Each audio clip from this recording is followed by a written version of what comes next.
and racial discrimination. Now, Flores actually referenced a series of examples, including messages shared with the New England Patriots head coach Bill Belichick. Lots to get into, and obviously there's a lawsuit pending as well. I think more generally, fellas, Jace, what is your take on this? Having watched this closely, having seen it develop this week, where do you sort of sit on this one? I think we all know there are diversity issues in the hiring practices of the NFL, but not only the NFL, corporate America as a whole. And for change to happen, it takes a person to stand up and challenge the system, sacrifice themselves, their career. This is what Brian Flores is doing. But there's something that really moved me in a way and grabbed my attention. And that was even before the lawsuit.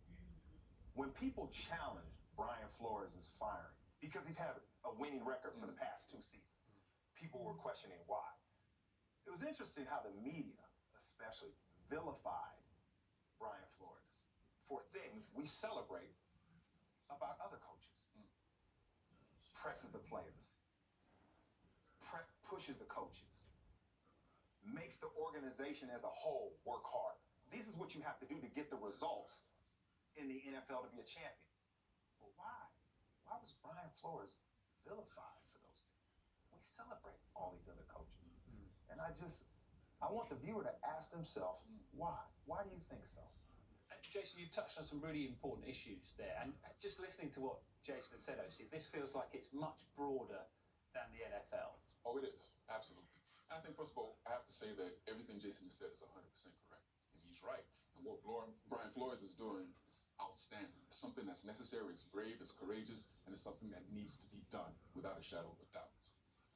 But for me, given the fact that I'm Nigerian and I was born here in the UK, I've lived here, I've lived in the United States, I tend to look at things from a more global perspective, right?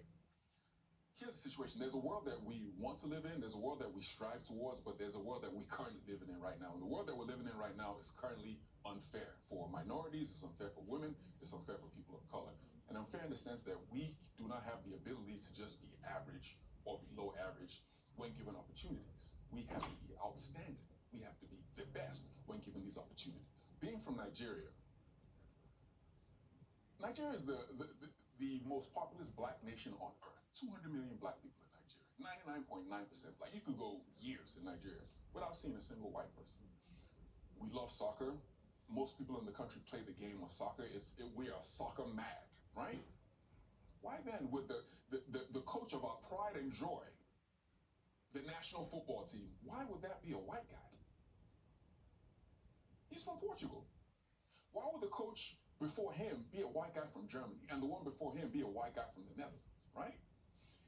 If in our own country, the most populous black country on earth, we have the implicit bias that is taking place in the United Kingdom and that is taking place in the United States. If we have that bias over there, what chance do the rest of us have? And the question now becomes, why is it that we think like that, right? Like, why do we think that we have to have a white coach in Nigeria? And that is a very, very bitter pill to swallow. And the reason why we think like that is because once we've been given these opportunities, we have been average. And in these circumstances, we cannot afford to be average. We have to be great. We have to be better than great.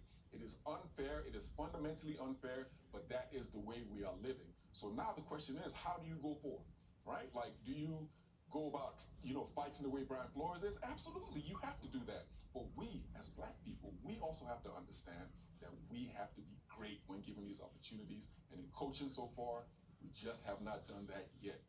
They didn't want black people in the NFL to begin with, right? One came in, all of a sudden now 75% of the people in the NFL are black because they were outstanding. They didn't want black quarterbacks in the NFL. One came in, now all of a sudden the highest paid players in the NFL are black and they are quarterbacks, right? They had to have been outstanding. This is exactly the same thing that has to happen in coaching. We have to be outstanding. It is unfair, but that is just the reality that we are living with right now. And we've had them with Mike Tomlin, Tony Dungy. But you're right, you have to be superior. Yep. What about, you talk about the future, what about the future